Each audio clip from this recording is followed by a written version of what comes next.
Okay, welcome back to turn 11 of Semper Gumby. Yeah, so this is day 2. So I have had a quick refamiliarization with what the hell I was doing. When you have a few hours between turns, sometimes it can break your train of thought a little bit. So we're starting to call some artillery in on this area now. So it's going to be 3 minutes for the mortars, 5 minutes for the 155s. Halloween is going to assault this building, and we are hopefully going to be ready for him. These guys here are hopefully going to get themselves into here. He's probably going to bring some troops back up here and flank them as they do so, not sure how well that's going to go. The sniper has opened up, and it's got a 30-second brief target order just to try and put some shots into the weasel there. It's not a great angle. We might be hitting the tree there, and we might, it's a really small target. But if we could start hit the main gun with a 50 cal Ralphos round, that's gonna knock it out pretty effectively.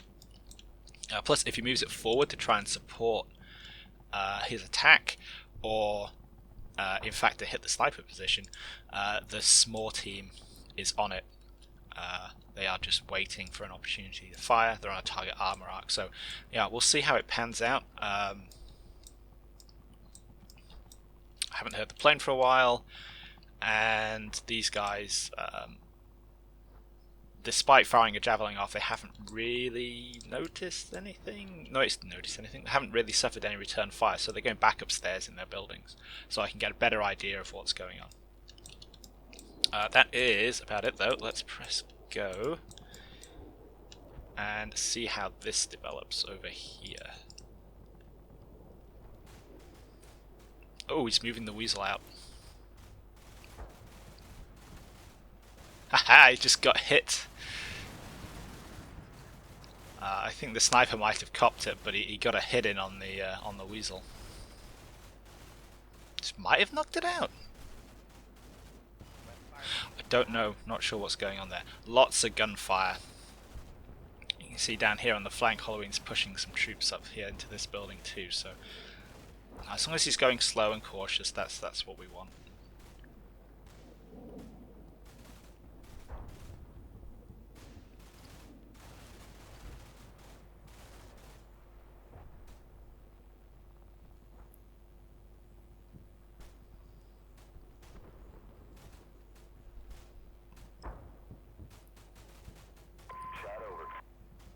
Oh, there we go. That would be the screaming people in the mic, of course. Spotting round for the first mortars. That's like within a minute. That's amazing. Very rapid, integrated mortar support is amazing. Something we might have noticed here, I had 3 icons. I'm now down to 2. But yeah, that's because the lone survivor from the team that was on this corner has conglomerated back into the squad there.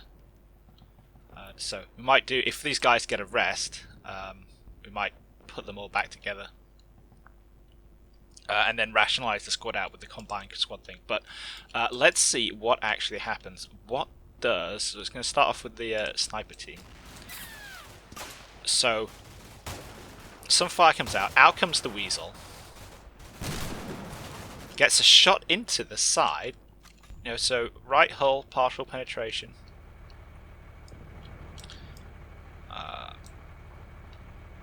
Where's that impacts? Yeah, not seeing the exact hit point there, but that's not that big a deal. Then it definitely gets some shots off, and the icon disappeared. I can't tell if it did enough damage. So it opens up on the snipers. And then it gets hit in the front by... it's the M203. Does it have... Yeah, it does have HEDP grenades, so it's actually not the sniper rifle that gets it. It's not the Ralphos. It's actually the grenadier.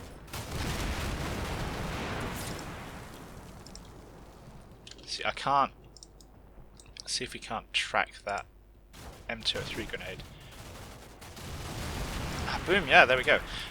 The problem with the M203 grenades is that they are hard to spot when you get close because it takes the tracer away and it's an actual physical projectile. Obviously a 40mm grenade is pretty small, but yeah, there it is. If we zoom in, boom, there we go. That is it there.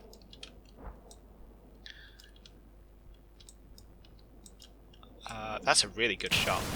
I mean, like, boom. And that's it, that's got to have KO'd that, yep. And then out comes the crew.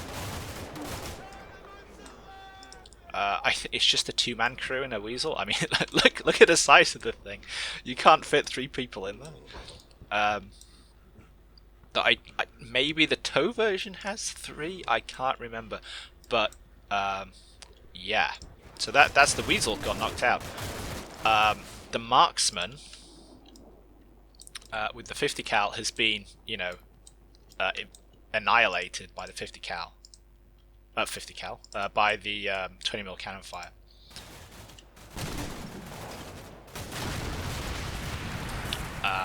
But we got the Weasel.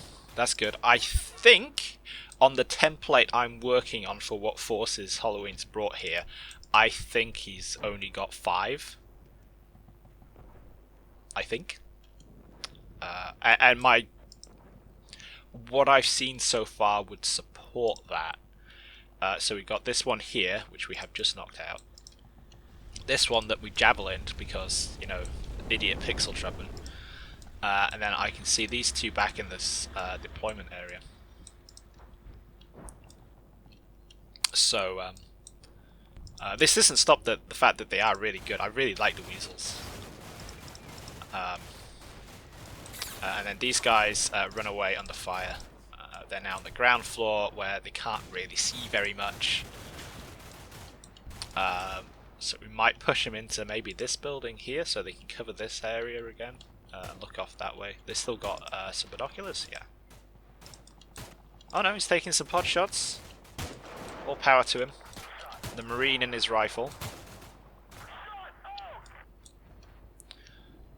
Okay, so let's see what's probably a lot more exciting. What happens with these guys? So a 40mm grenade goes in. We have a firefight. These guys are still a bit pinned. They're all cowering. So you know, Halloween's got his fire support up here.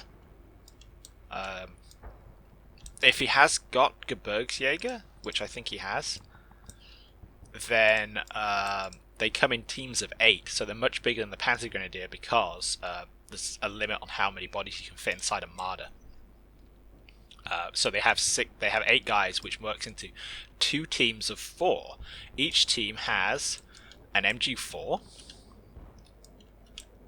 and a grenade launcher and a rifleman, and I think only one team has the guy with the Panzerfaust 3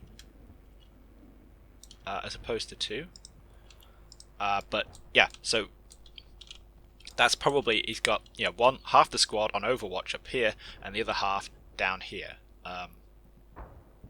If you want to really jump to conclusions, this is probably the team with the leader up here because you know, that way he can exert control over his whole squad, and then we have the other element, which I think has the Panzerfaust 3, moving forward. That's what you get when you split your squads halfway.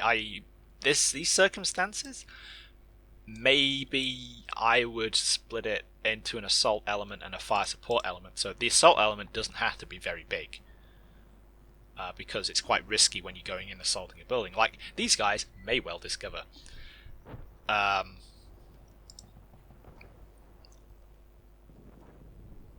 But and then the fire support would have like both of the MGs and the Panzerfaust 3, and you can put a lot more fire down with that. But anyway, let's see what happens. So a 40mm grenade comes in on them. They probably carry on going.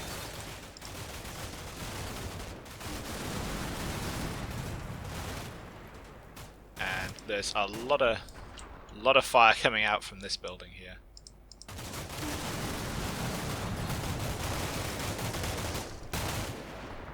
In fact, so much fire, I might have to install a different... I might have to install a different sound mod, because I don't think the... I'm not sure the HQS sound mod, which is excellent, is coping very well with the volume of fire. But we managed to get one of those guys, which is nice.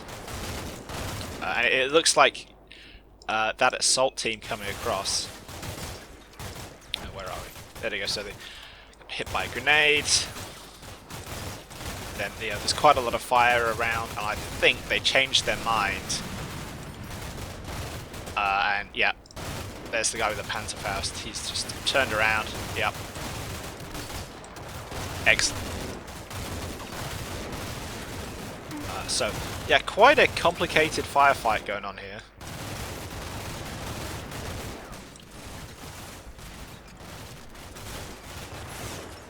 But we are getting our hits in. Oh, there's a sniper team up there as well.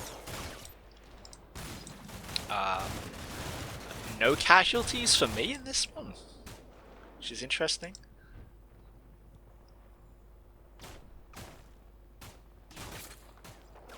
Just make sure I watch this through to the conclusion. I don't really miss anything. So he's got bodies up in here, which we're going to arty.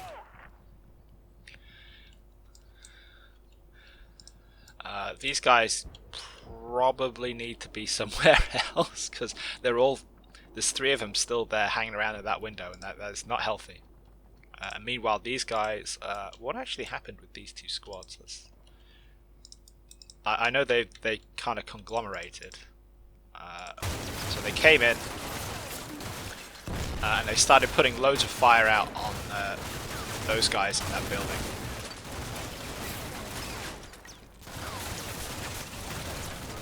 They're probably having the worst of it. And they might be trying to move somewhere else, but this is fight. That's not unexpected. If you look at the matchup here, yeah, what are we dealing with? Yeah, so the grenade launcher team is up there. We've got a whole squad in that building. We've got a squad in this building. We had the Weasel. There was probably a team in there and a team in there. You know, that's like a whole platoon. And I'm just facing those guys down with a squad, and they're hanging on pretty well. I mean, it's not pretty, but time is fleeting, and the longer I can hold on in these kind of situations, you know, what's going to happen when it gets down here where there's 2 squads and more backup, and I get the artillery in? He's losing time, and this isn't even the tremendously kind of dense terrain like we get over here in the center and things like that. So yeah, quick check over here. Where's that Jeep going?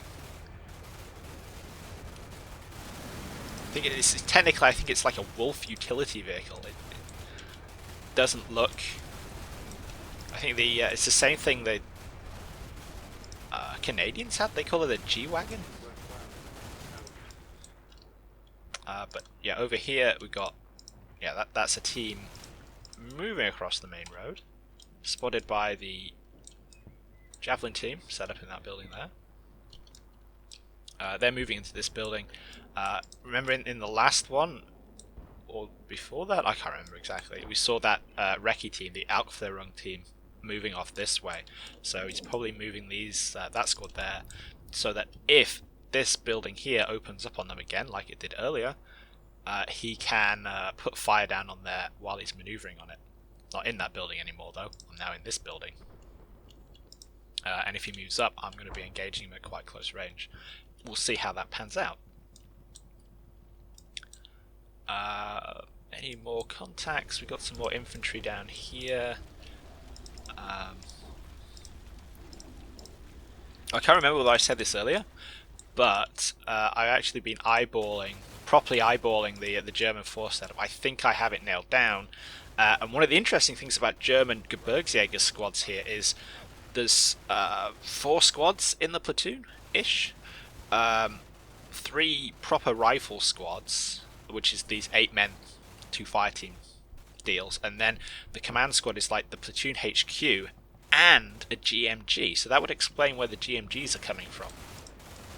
Which again, you know, what have I seen down here? I've seen 1 squad, 2 squad, 3 squad, HQ, and the GMG. It's a platoon. Templating, I think he can bring 2 companies of infantry and the support, then the tanks, and a single tornado with the 4 500-pound bombs. I think that's what's going on here. But we'll see. Like I say, we're gaining new information all the time.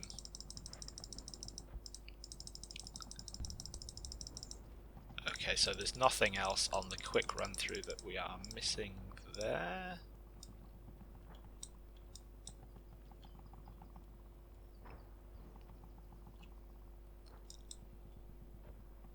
And you know what? Let's let the s'more open up as well. That weasel's down, so let's let it go. Oh, actually, if I put that team in there, are they gonna? Oh, balcony. Oh, yeah, no balconies. Damn it. So what I was thinking of doing was moving them into this building so that they can cover down that way, but they would also be exposed to all of the stuff over here. I don't want that.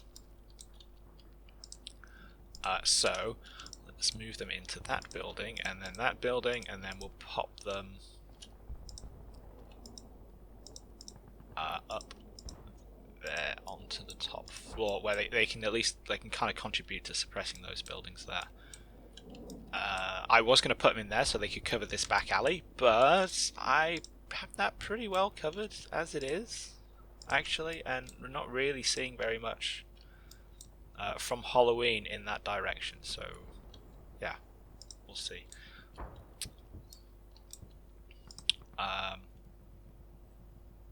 One issue with this building, another thing to think about with the urban warfare is the doors are on the sides. Should be okay. So I'm kind of expecting Halloween to punch up this way, and he's going to move his recce team either through here towards the big apartments or move it to assault these guys. And I think if he does, if these guys have to run away, they can use this door, which is behind that building, and they have a covered escape route. These kind of things are important. Yeah, what else have we got going on? First of all, do I have any other troops? You can see those. I don't want to open up with these guys because they'll give their position away, and they're doing good work just spotting stuff for me right now. Then let's get... yeah, so there's more to the spotting. Spotting already. That's maybe a little bit close, so let's adjust it onto that building. Like, I'm gonna have mortars coming down so fast, it's not even fair. It's fantastic. And then yeah, the 155s are coming in. Cool, let's get that back. The timescale for this is actually quite good. So Halloween has a fast enough return rate at the moment. It's about half an hour, 40 minutes ish, very ish. That is about enough time for me to go away, clean up the voice audio for this to remove all the background noise, put it into the video editing software, stick it all together, do some fades on the end, actually render the video, then do the title, and by the time I've done that, Halloween's got the turn back, so I have a kind of quite effective workflow going on here. But yeah, you guys don't really want to know about that. Things are going well. Let's send this one back and see what we get in the next turn.